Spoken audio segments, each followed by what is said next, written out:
Hi everyone, and welcome to today's webinar. My name's Tom Pritchard. I'm Principal Engineer here at LimitState and also the SLAB Product Manager.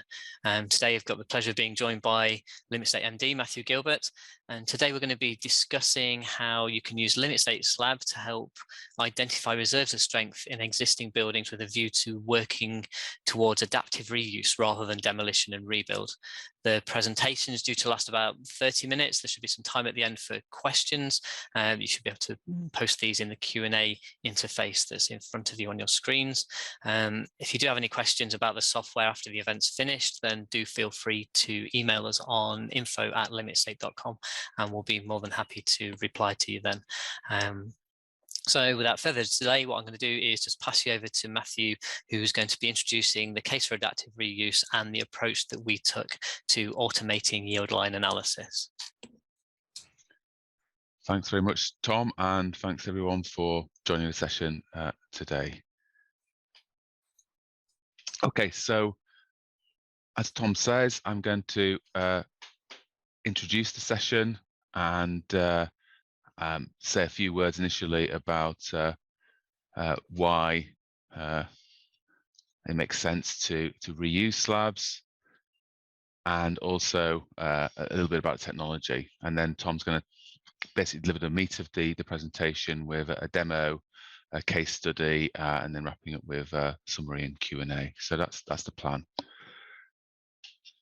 Okay, so what's the case? 5 years ago, Royal Institution of Chartered Surveyors had a report which estimated that up to around half of the whole carbon life cycle of a typical new building is emitted before it's even opened. Now, that situation is moving fast and it's rising fast as we bear down on operational carbon, embodied carbon, that's the carbon associated with the construction materials and the construction process, is occupying an increasingly large proportion of the whole carbon of a building. So refurbishing and upgrading makes a huge amount of sense, and it's estimated that it requires at least 10 times less embodied carbon to reuse and upgrade compared with demolishing and rebuilding. And given the climate emergency, business as usual isn't really an option anymore. We simply have to do things differently. In the context of reinforced concrete, older reinforced concrete buildings take a wide range of forms and were designed using a wide range of methods and codes. So in the UK, those of you who have been around for some years will recall codes of practice CP114, 110, BS8110, for example, that predates, all of which predate the Eurocodes. Situations similar in other countries, lots and lots of codes.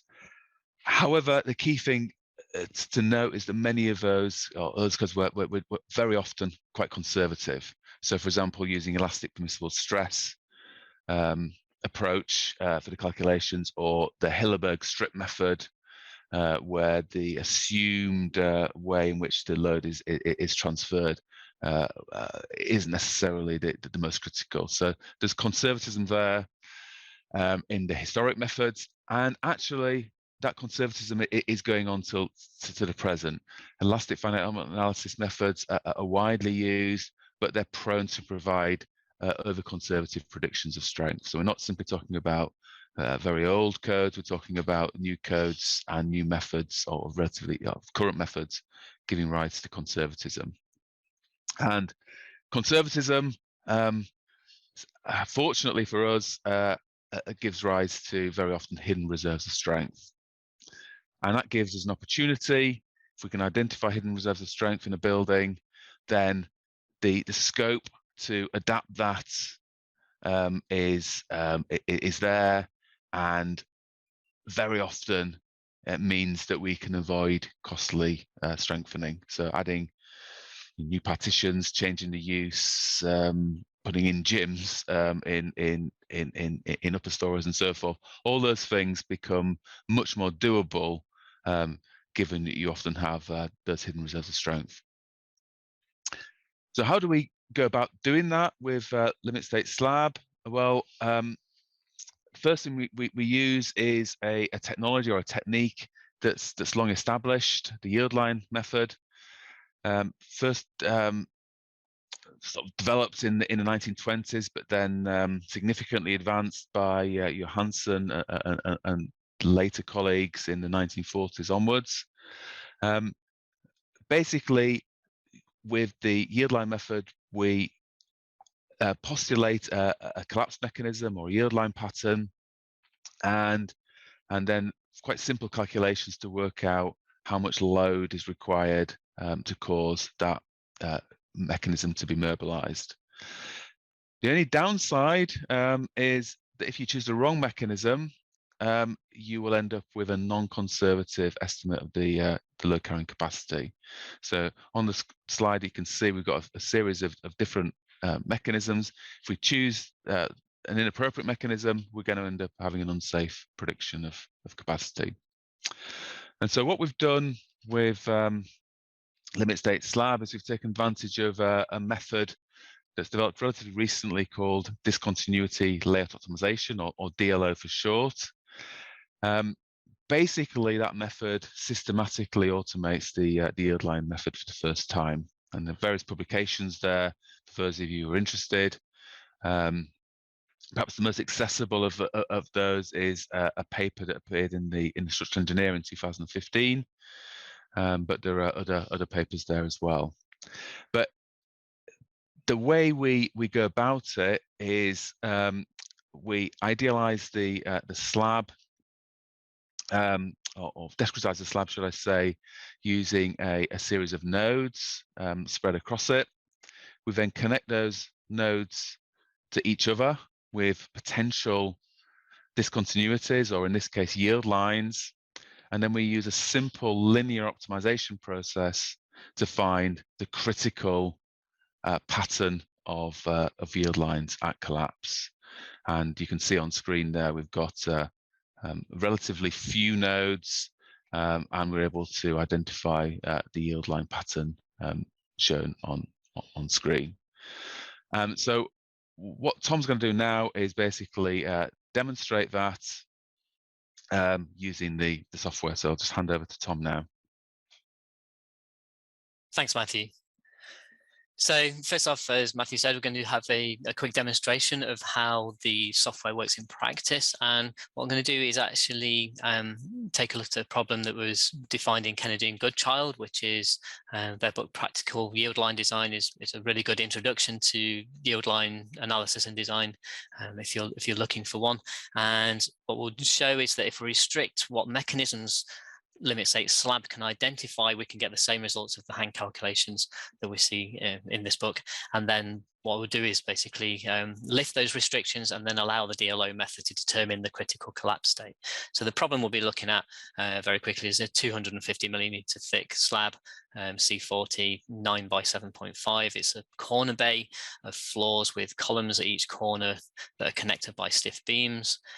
Importantly, it has isotropic reinforcement, in this case with moment resistance M, and an ultimate load of 20 kilonewtons per meter squared that's applied to it. And the question that we're asking is, what's the required value of M to prevent collapse? And if you look in Kennedy and Goodchild, you will see this sort of work through by hand quite comprehensively. So what I'll do is I'll bring across the software, and what we can see here is that we've got the problem already set up. If I tried to do this it would only take a couple of minutes, but we don't really have that much time today, so prepared one earlier. And what we've got is a basic yield line pattern that we've actually pre-entered into the software. So normally we wouldn't be doing that, but just for the sake of comparing it to the results that we're getting from Kennedy and Goodchild, we've put this yield line pattern in there. And we can see here we have a slab with our MP values at 36.93 kilonewton meters per meter, which is the value that Kennedy and Goodchild got for this particular problem. And if we solve, we can see very quickly it's utilized that yield line pattern that we postulated, and it's saying at the bottom here that we have an adequacy factor on the applied loads of 1. So that's basically saying we're on the edge of collapse at this state. So the loading that we've applied, that 20 kilonewtons per meter squared, is just enough to cause collapse in this system with slab properties of 36.93 kilonewton meters per meter. So we can see very quickly here that we have obtained the same solution that Kennedy and Goodchild were getting in their particular problem. If we move back here,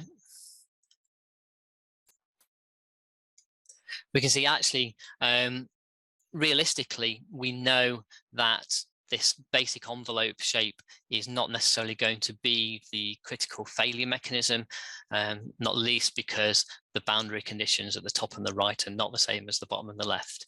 So Kennedy and Goodchild go on to describe how to then postulate a slightly more complex hand calculation, where instead of having that one unknown beta, we have 3. So these 3 distances here, and obviously that adds slightly more complexity to the problem.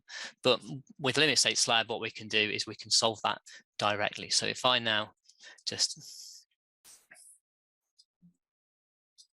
open this file, we can see we've got the same problem again, but if I just look at the loading, we have no predefined yield lines in there. All we're doing is looking at letting the software determine what the critical collapse state is itself.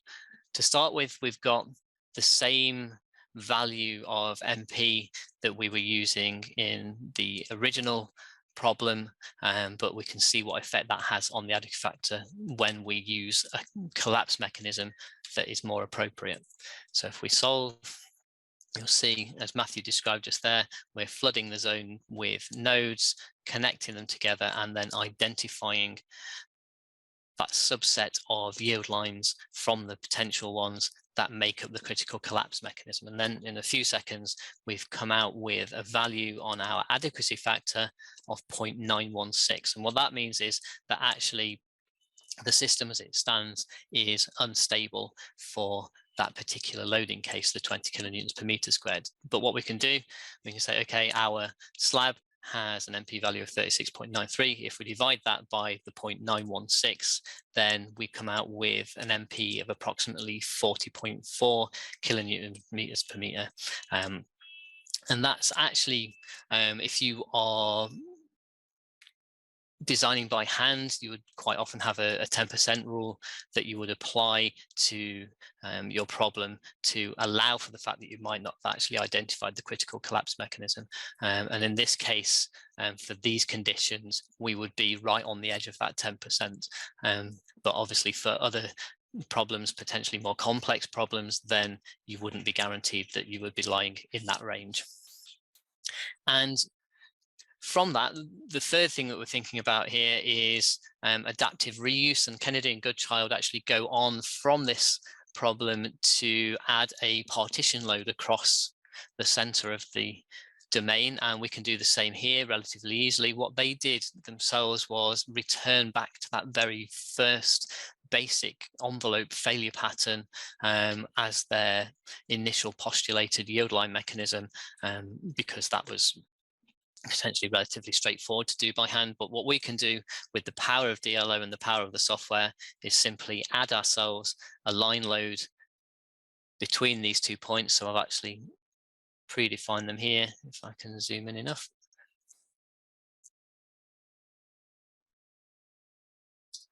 So I've drawn a line between the center of the 2 sides. I have a 20 kilonewton per meter line load that I can use, and if I click OK, we can see now that we have the red line, which represents the pressure loading, and the green line, which is representing that 20 kilonewton meter per meter line loading. And if we solve again, what happens is we can see actually, as it starts to converge on a solution, that this sort of horizontal line has been brought down further towards where that line load is. And most importantly, our adequacy factor has gone down from 0.91 to about 0.76. So actually, what we're looking at here is requiring an MP value of around 49 kilonewtons per meter in order to resist that loading. So what we could say is, if we had a building that we knew the capacity of the slab and how it was designed originally, and we were wondering whether we needed to do something about it in order to be able to carry this partition loading, as long as it was 50 or above, then we would be sure that we were okay with that additional loading. So I'll just take us back to the presentation. So what we've seen very quickly and simply there is that the yield line method has been automated, and there's no need to worry that the critical pattern's been missed. We can determine the true capacity and ascertain whether existing structure is strong enough for any proposed modifications, and we can quickly and easily check for the influence of those modifications. You might think you could do maybe an elastic FEA as an alternative approach, but in that sort of procedure, you'd need to make adjustments for column perimeters and the like, and there would also be no redistribution of moments, which means that you have a danger of under-predicting the capacity. Just as a final note, many slabs in buildings have been designed using many different methods, and what we're wanting to do here for adaptive reuse is to be able to ensure that we're able to make best use of them, irrespective of the way in which they've been designed originally. So we'll take you on to the second thing, which is a case study on adaptive reuse. And the details here have been anonymized, but it's actually an example from real life. And what the owners wanted to do was repurpose an office block as an apart hotel. And the questions that the engineers were asking were, firstly, is the slab strong enough to be able to withstand construction loads? And secondly, what loading can the slabs resist post-renovation? The works and the construction loads were involving additional loads from scaffolding and the like, and they had site investigation determine that there was isotropic reinforcement with an MP of 145 kilonewton meters per meter. And you can see at the bottom there, there's also slab and beam elements to take into consideration. We go on to the next slide. We can see here, this is a picture of part of the slab that was of interest for them. And just outlined here in blue, the part of the slab that we are going to then model within LimitState slab. And we can also see here some of the plans and drawings. So on the left-hand side here, our area of interest is this bottom left-hand corner. We can see here in yellow, a slab, in blue, we have a column, and then the area here, which again, we're going to model within LimitState slab. On the right-hand side, we have construction loading, so showing point loads as well as a number of line loads, which will need to be applied during the analysis. And then at the bottom, the SI data relating to the slab and the beam. So if I take you back to the software, what I'll do is just open the file that we've made for this, and we can see here that we have slightly more complex slab layout than we had in the previous example. On the left hand side here, we've just defined the two values for the material definition. So for the slab with the 145 kilonewton meters per meter, the thickness of 0.6, and then on the right hand side, the strip or the beam, which has a much higher MP value, as you may expect. But the interesting part of this is actually answering those two questions. So is the slab strong enough to take the construction load, and what's the max loading achievable post-renovation? And we can actually set up the problem to answer both of those questions at the same time. So we can see here, I've just opened the load case manager, and we have two load cases that we set up. The first one is using ULS partial safety factors. So we can see here that we can put them in. These are actually Eurocode partial safety factors, and sort of appreciate that actually probable that the design initially wouldn't have been under these conditions, but this is what we're going to analyze for. We can see we have self-weight loading, we have pressure loading for services and construction, a number of line loads, and also a number of point loads for both reactions from the scaffold and also column dead and live loading. And all of these are set up within the loads database here. So you can see, you can specify both the magnitude and the type of loading that each of these constitutes. And then in the second load case, we have the in-service loading. So we have finishes, services, anything from the apart hotel that's applied, and still the column live and dead loading, but we've taken out all of the point loads and line loads that correspond to the construction loading. So we're in load case 1. I'll just show you what that loading looks like so we can see it all here. And if we solve, what happens is the software goes through and takes both cases, so applies the partial safety factor sets from both load cases, applies the loading individually for each load case, and works out which is the critical case out of those two. So as you may expect, it's the construction loading that's the most critical, with an adequacy factor of 1.453. But if we click onto load case 2, you can see that the failure mechanism has changed slightly, but we have a different value for our adequacy factor, which is 1.6. And what we can also do, if I return just back to the first load case, so the construction loading, we can actually animate that failure mechanism to get a better idea of what is happening at that critical collapse load. So I'll just take you back to the presentation. The two questions that we were asking: firstly, is the slab strong enough to resist the construction loads? And the answer to that is yes. We determined that under the construction loads, we had an adequacy factor of 1.45, which means that the loading would need to be increased by about 45% in order to cause collapse under those loadings. And what loading can the slabs take post-renovation? And the adequacy factor there was 1.6, which means that the loading needs to be 60% higher than we've specified in order to cause collapse under those post-renovation in-service loads. And the features of the software that we use in it are being able to apply multiple loading scenarios in the same file, so both the construction and the post-renovation cases, and user-defined partial safety factors, and finally application of both pressure, line and point loads within the problem. And you can see actually it started, identified a relatively straightforward collapse mechanism in this case, but the complexity can be sort of as much as is necessary in your particular problem for whatever the conditions are. So that was a very quick run through of both a demonstration of DLO and how it works, and also a case study where we were looking at adaptive reuse and working out whether the slab was sufficiently strong enough in two different conditions.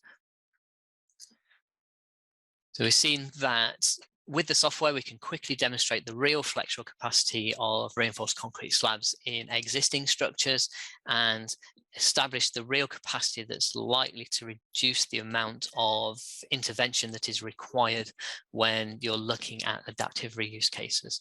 And the underlying automated yield line technology, as Matthew mentioned, is proven and robust and has been used in a number of different academic papers that were listed. Software is easy to use and you can pick it up and use it straight away. And lastly, you can find out more information on our website about LimitState Slab at limitState.com/slab.